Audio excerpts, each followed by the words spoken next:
Hey guys, welcome back to my channel. If you're new here, hello, my name is Michaela and welcome to my channel. So as you guys can see by the title of this video, I'm going to be doing something a little bit different. I am going to be sharing with you guys how I personally plan our Disney World vacation for 2021. As some of you may know, Dagan and I, my husband, we are going on a vacation to Disney World. We've never been before and I am so excited. But with that being said, it is 2021. There's a lot of changes going on in the world right now, so things are different, and we are military as well, and so I figured I would just kind of share with you guys how we went about putting our trip together, how we went about booking things.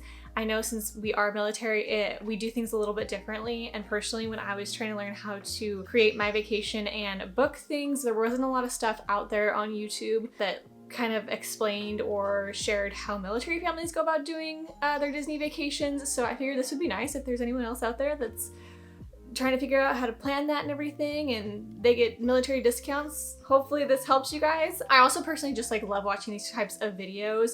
We had a trip originally booked earlier, which I will go into in a little bit, and we had to cancel. So I have been looking on how to plan my vacation for quite some time. So I figured I would just share with you guys kind of the order of how I went about booking things, scheduling things, and how we personally are going to be planning our trip. So hopefully this helps you guys, and yeah, let's get started. By the way, I love this little Mickey Mouse shirt I got. This is actually a men's t-shirt that I got at Target, and I think it's just the cutest thing ever. He's on the back too. I don't know if you guys can see him, but he's back there. Also, I'm so sorry if my bed is creaking. I hate this bed frame. I can't wait to upgrade it, but it'll creak randomly, so sorry about that. Okay, so the first thing I did to plan for our Disney vacation is to pick our dates. Now, some people can be super flexible with their dates and they're able to go during the holidays or when there's certain festivals. But for us, being a military family, we have to go when my husband's schedule allows it and when he's able to get leave. So originally we had a trip planned for November of 2020. We were gonna go and celebrate our 6-year wedding anniversary, and it was when he was getting home from his deployment around that time, and so we were just gonna go on vacation and celebrate and have a good time. Well, COVID was a thing, still is a thing, I guess, and they weren't letting, where we're stationed at, they weren't letting any of the soldiers basically go, and there was a very slim chance that he was going to be able to actually go. So we ended up canceling our trip. I was very upset, but I was also kind of like, you know what, this is fine, because Disney, when they opened back up, they started enforcing masks, which is a thing that, you know, when you do go, you're gonna have to wear a mask the whole time, except for basically when you're eating actively. And I just was not thrilled about that, especially on the open air. I was like, I just don't want to do that. I'll just wait until they aren't enforcing that anymore. And then as time went on, especially a lot of 2020, if you guys are familiar with my vlogs and whatnot, I didn't go anywhere. My husband was deployed. I've pretty much been home for over a year now and haven't really kind of done anything. And so I was like, you know what? I'm not going to sit at home because I'm being too stubborn. If I have to wear a mask, whatever. Not a fan of it, but I'm gonna do it because we need to go on vacation and have one. We just need to. We haven't been anywhere and I feel like we deserve it. And so I was like, you know what? Let's just go. So long story short, we were able to look at my husband's schedule when he was free, when he wasn't going to be training, and we figured out the dates that we can go. He put in his leave request and he got it granted, and so that's how we decided to go. So that's kind of how it is with military families. You go when you can and not when you really want to, I guess, if that makes sense. So once we figured out our dates, we decided to book our hotel. That's generally the next step that you want to do. And so we are going to be staying at the Caribbean Beach Resort. When we initially planned our trip, we really wanted to stay at Yacht and Beach Club.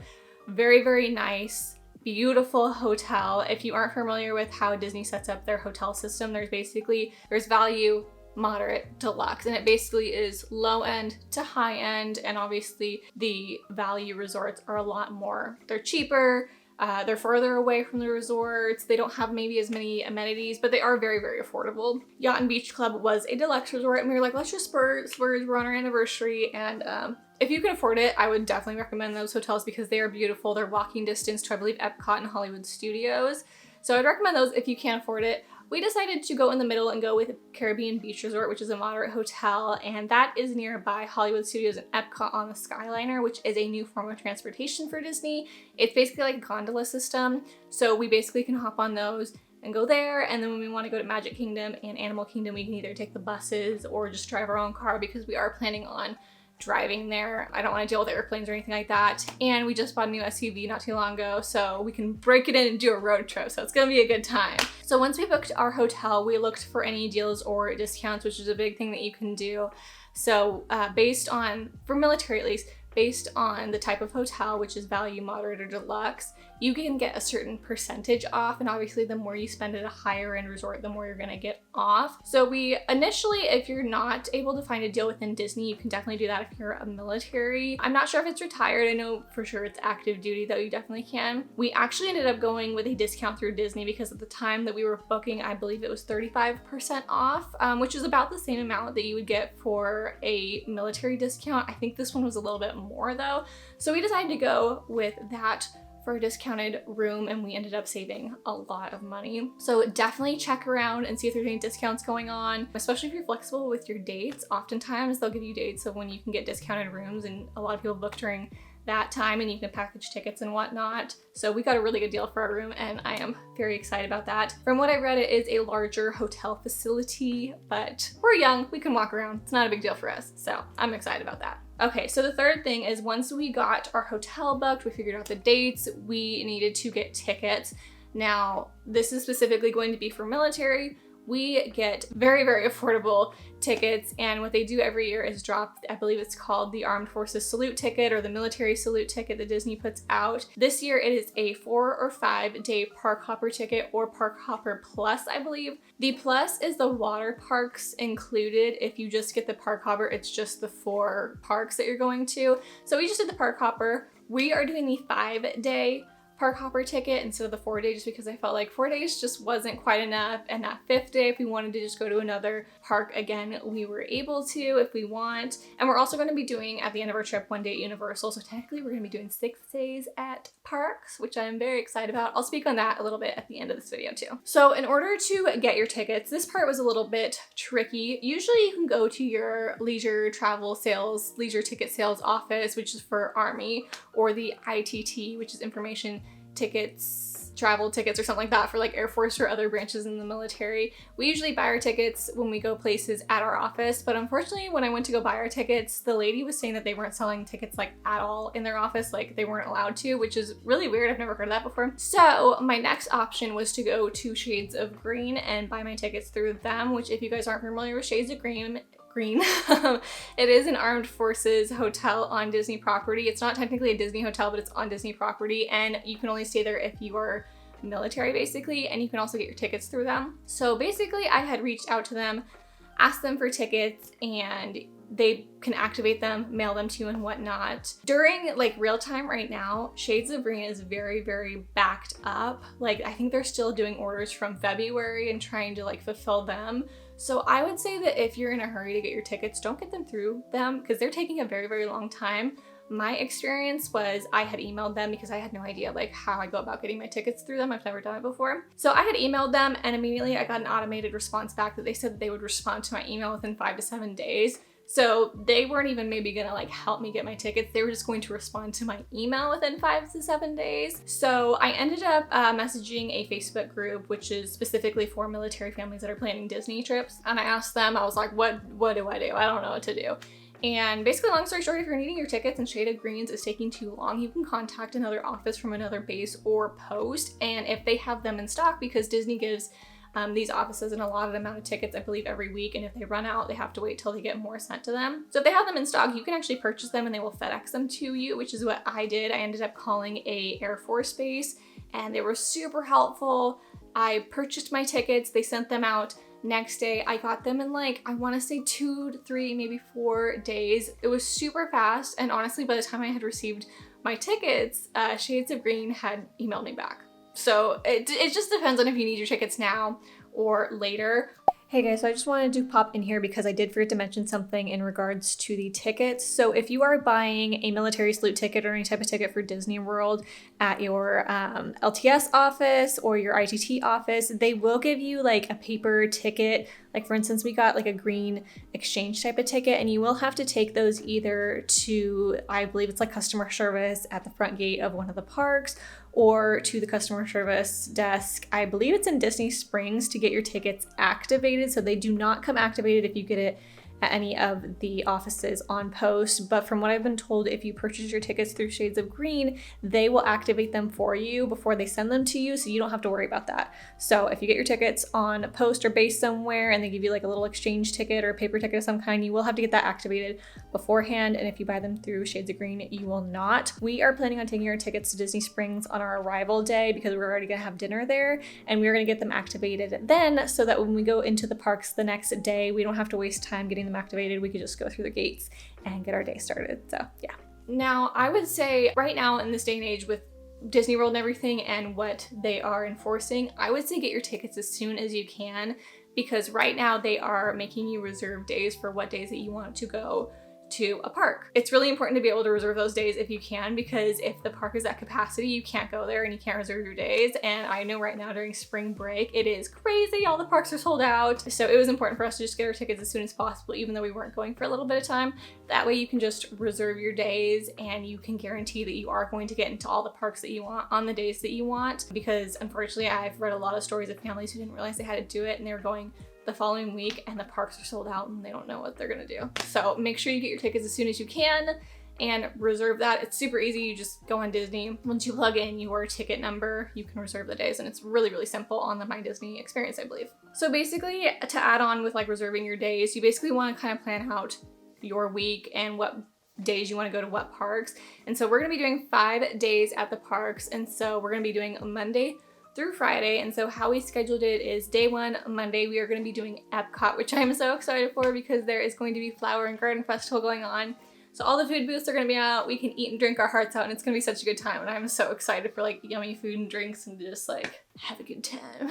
So it's going to be great. So Monday we're going to do Epcot. Tuesday we are doing Magic Kingdom. I was very strictly informed not to ever book Magic Kingdom if you're able to. Don't book it on a weekend or a Monday, because oftentimes locals would do like a long weekend and go on a Monday. So they said go Tuesday midweek from what I was told. So we're doing Magic Kingdom on a Tuesday. We are going to be doing Hollywood Studios on Wednesday. Thursday we will be doing Animal Kingdom, and then Friday, our 5th day, we are planning on doing Hollywood Studios in the morning, and that is because there is Star Wars and Rise of the Resistance, and they are doing the boarding groups right now with that. And so just in case we aren't able to get on a boarding group in the morning or the afternoon on our Hollywood Studios full day, we'll have another opportunity to be able to do that in the morning. And then right now Disney is doing park hopping. They just implemented that again not too long ago. And you can park hop after, I believe it's 2 p.m.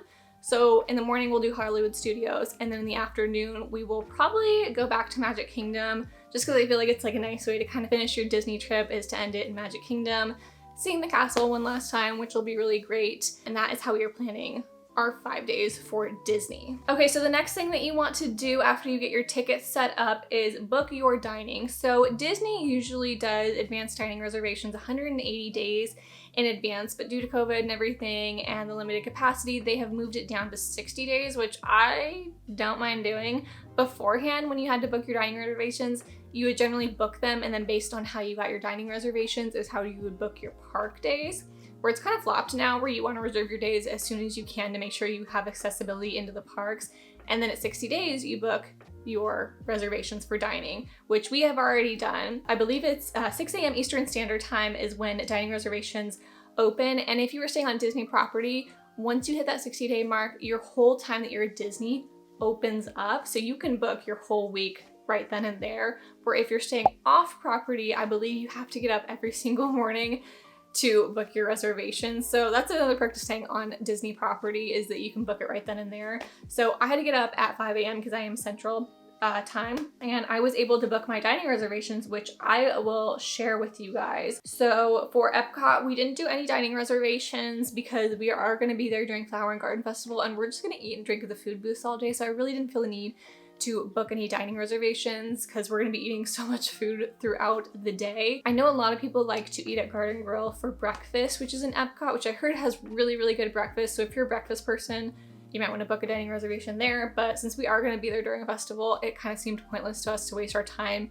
eating at a sit-down restaurant when we're pretty much just gonna be walking and eating the whole day while we're there anyways, which I know a lot of people who are there during festivals or like Food and Wine we'll do the same thing. So for the second day, Magic Kingdom, I ended up booking 2 reservations, which I need to go and cancel one of them. My husband and I initially decided that we were going to have lunch, like late lunch, early dinner. I think we made actually no, I think it's dinner time. I think we made a reservation for around $5.50. We decided that we were gonna eat at Skipper Canteen. I have heard this food is really good. It's kind of different. It's kind of got fusion style. It's not your average like burger and chicken nuggets, which is kind of like what I wanted. I don't want the average food. I want something different since we're on vacation. So I've heard Skipper Canteen is pretty good. It's based off of the Jungle Cruise ride, so it's just got a really fun environment. So I initially had booked that for our kind of dinner reservation, and then I was kind of curious and I was like, let me see if Be Our Guest is open. If you guys aren't familiar with Be Our Guest, it's basically table service dining that is based off of Beauty and the Beast, and I personally love Beauty and the Beast. Belle is my favorite Disney princess, and there was an opening, so I booked it, and I've had such a hard time deciding on which one I want to do because I would love to do Be Our Guest, but from what I've heard, it's not the full experience. It's a fixed meal. You get to see the Beast, where generally you would get to go take a picture with him, and I don't know if Belle's there too, but you get to take a picture with him. But right now, during all the regulations and restrictions and everything, you don't get to. You just get to see him walk through. So a lot of things is not the full experience, I guess. And like I said, it's fixed meal, so I believe it's $60, which is a lot for just like a dinky little plate. And I've heard the food isn't honestly that great. You're pretty much paying for the experience and the ambiance and everything, which I totally understand. And I think I just realized if I'm not getting the full experience, it's not worth the $60. As much as I love Beauty and the Beast and everything, I think that'll kind of be like a next time thing to experience. And from what a lot of people said, it's like a one and done thing anyways. So I think I'm gonna go with Skipper Canteen just because since I am gonna be with my husband as well, he's more of a, I want the food to be good and I want to be full type of guy. He could care less about sitting in the West Wing and looking at a rose falling and having the Beast. Like, he could care less about that. He just wants to make sure he's eating a decent meal and that he's gonna be full when he leaves. So I think what we're gonna do is go with Skipper Canteen, and in the future, if we go back, I will definitely try and do Be Our Guest. So that's what we're gonna eat at Magic Kingdom. For Hollywood Studios, we did not do table service. We're doing quick service. My husband and I are both like Star Wars fanatics. We love Star Wars so much, so we're so excited. So I think we're gonna have like lunch or like dinner at Docking Bay 7, I think. But we did, which I am so excited for, we did get reservations for Oga's Cantina, which is the Star Wars theme bar there, and they got these really just exotic and different drinks, and it's just a really cool like sci-fi experience in there.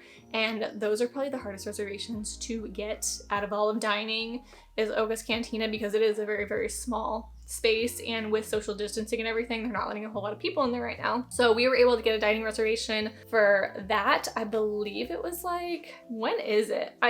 It's like early in the day, which is fine because we're on vacation, right? So our reservation for Oga's Cantina that day is at 10:45 a.m. You know what? It's before noon. If we're drinking before noon, it's okay. We're on vacation. We wouldn't usually do something like this, but it's okay. And so we got Oga's Cantina, and then our last day at Hollywood Studios, which is gonna be our half day, I was also able to score a reservation around noon. So if we want to try like another drink there and we weren't able to, we can. And then for Animal Kingdom on Thursday, I initially wanted to eat at Yak and Yeti, but then after kind of just like realizing table service restaurants take a lot of time out of your day when you're sitting down and eating, and with Animal Kingdom, I believe they are shorter hours if I'm correct. I want to say it's like 8 or 9 o'clock to like 5, so they're not open all day. So I figured we could just eat at a quick service restaurant so that we're spending more time walking around and doing stuff at the park. So I think we are going to eat at Satuli Canteen, which I've heard is really, really great food. I've heard Flame Tree Barbecue has like amazing like pulled pork barbecue mac and cheese, so we can snack there. Pongu Pongu has like really good drinks too. So I am very, very excited about that. And then like I said, our last day, we're gonna do Oga's Cantina, and probably just snack around. And then our first day, which is our arrival day, we're gonna get there on Sunday. We're actually planning on going to Disney Springs and having dinner at Raglan Road, which is like an Irish pub, and then just kind of walk around. And I think there's like a bar there too. It's kind of like a hangar bar, like an airplane hangar style building, and it's a cute bar. So we might go there like after we have food. That's kind of how we decided to do our meals personally. At certain parks, we're gonna be doing sit down. Certain parks, we're just gonna be doing quick service. Our big thing is like, I just want like a solid meal that I can get. We're not big people that we have to have like huge breakfast, huge lunch, huge dinner. If we get a solid meal once during the day, and then we can just snack throughout the day, that's totally fine with us. since we are driving, we're also going to be planning to stop at the store before we get to the hotel, and we are going to be, oh, my husband just pulled in for lunch. Hello. We are going to be stopping at the store before we get to the hotel and picking up stuff for breakfast so that we can have breakfast in our hotel room, and we will also save a lot of money by doing that rather than eating breakfast every single day at the park. So that's another trick if you want to save some money on food, is bring some breakfast food with you and eat at your hotel before you go to the parks. I also wanted to mention that the convenience of doing quick service is right now Disney is pretty much doing only mobile order, I believe, for your food. So what you can do is you can decide like what time you want to eat, you pick a window, you order what you want, and then when you're ready to eat it, you can say like, I don't know because I've never used it before, but you can basically say like, I'm ready to eat, and they'll make your food. So it's really convenient, especially if you're like about to go on a ride or something. You can say, I'm ready to eat, or if you're across the park and you need to walk over there, you can, you know, hit that you're ready to eat, and then by the time you get there, your food will be ready. So it's really, really convenient, especially for quick service, and hopefully that'll help with like not having to wait super long time or not having to like stand in lines, and when you're hungry you can go eat. I would also say that if you're gonna eat at a quick service place that is very, very popular, like I've heard Woody's Lunchbox in Hollywood Studios is very, very popular, pick your window of when you want to eat as soon as you get into the park, because I've heard that those windows to order go very, very quickly at those popular quick service restaurants. You kind of got to decide like when you want to eat. I know that's not for every single place, but some of them are very popular, so just keep that in mind. And that's pretty much it as far as like booking out our days and whatnot. I would say the most important thing is if you are planning to go to Disney, decide if you want to go now or if you want to wait when everything is back to normal. From what it sounds like right now, they're not doing fireworks, or not doing parades, they're not doing character meet and greets. So if that is a huge thing for you, then definitely think about if it's worth spending your money and going. Masks are a big thing too. You're wearing a mask the whole time, so if you're not big on that, then maybe wait until the regulations, you're not having to do all that and whatnot, and you can have the full experience. I do know that Disney's doing cavalcades right now, so periodically you'll hear music and the characters will ride in these cars down the street. So it's kind of like a little mini parade, which is really cool, but it's not the full blown experience, which when we were thinking about it, I love fireworks, but it's not like the end of the world if I don't see fireworks. I think the cavalcades is cool that it's just randomly sporadic and that the characters pop up and you can see that. I think it's really cool, and you're not like shoulder to shoulder with people and having to like squeeze onto the side of Main Street to see a parade. So I think it's kind of unique and different. It does suck that you can't get pictures with the characters. I know there's like places in the parks that you can like get them like far away, or they're like in the gardens at Epcot and whatnot, and you can get like a far away picture. It's not the same experience, but if that's not a deal breaker for you, then maybe this is a good time to go. I'm not sure how lines are going to be when we go. I've heard good and bad things. I know right now during spring break, lines are insane apparently because there's no fast passes right now. Everybody just kind of goes in line and does their own thing. So I'm hoping that when we go, it'll die down because spring break will be over, but we'll see. If not, I'm trying not to have any high expectations on our trip, because when we went to Disneyland, I just was so in my head during that trip that it's like sometimes I didn't stop to like take in what was going on. So I definitely just want to keep in mind when we go on this trip just to have a good time. And if we don't get to do stuff, that's okay. But we just decided that we should just go. We have the opportunity to go right now, and it's a good time. You know, my husband and I are both at a time in our lives where we are seriously considering starting a family soon within the next year. And so if we don't go now, we probably aren't going to go for a very, very long time, because we are not the people who take small children to Disney. If you guys do that, it's totally fine. But I'm like, if I'm going and I'm spending all this money, like my kids are gonna go on the rides with me.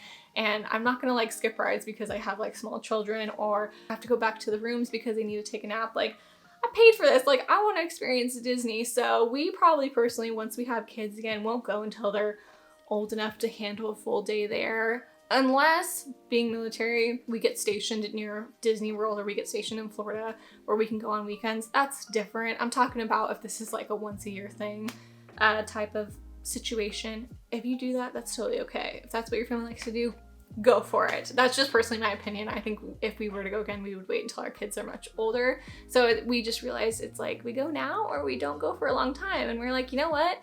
We didn't do anything last year and it sucked. So let's go have a good time and just be big kids. And when we went to Disneyland, we had so much fun just being big kids and eating and drinking and doing rides and not having a care in the world. And it was just fun for a couple days to be able to just like have that like childlike excitement. So we're really, really looking forward to it. I'm excited. Hopefully this video helped you guys, especially if you're in the military. There's so many discounts that you can get. I believe that, like I said, if you're wanting to do like a military room discount, you have to call Disney and they will give you the discount, but I know they're doing a lot of discounts right now, like through the actual, just through Disney in general. Go ahead and go to your local ticket office. The tickets are so cheap, so I would definitely take advantage of using the military salute tickets if you are an armed forces member and you're able to do that. It's saved us so much money. And just Google. You can seriously, I did so much research. I watched so many YouTube videos. I Googled so much. If you're not into that and you're not into planning like I am, you can use a travel agent. There's hundreds of travel agents out there that I'm sure can help you, but I hope this video helps you guys. Like I had said earlier, we are going to be doing a day at Universal at the end of our trip. We're gonna be doing, I believe we're staying at the Hard Rock Hotel, and we're just doing one day there, which I'm really excited about too. We love Universal, so that'll be really fun to experience that park as well. But yeah, that's pretty much it. There's not a whole lot to it. You just gotta figure out the dates that you can go, get your hotel booked as soon as you can because hotels do book up fast. Get your tickets as soon as you can so that you can reserve those park days. At 60 days, get up as soon as they open, get your dining reservations in, and that's pretty much it. So if you guys have any questions, feel free to leave a comment down below and I will help you out as much as I can. I am by no means a Disney expert. Like I said, I've never been before. I've just done a lot of research because I am a nerd and I love to geek out like that. And hopefully I got everything. I feel like I was all over the place, so hopefully this video makes sense. But if you guys have any questions, feel free to leave a comment down below and I will answer it to the best of my ability. And yeah, so anyways, you guys, thank you so much for hanging out with me. There will be other Disney videos in the future. I'm gonna do a pack with me, outfits, that whole kind of thing. I will definitely be vlogging when we go on our trip and whatnot, which I'm really excited about. So yeah, anyways, you guys, I hope you have a great day and I will see you guys in the next one. Bye!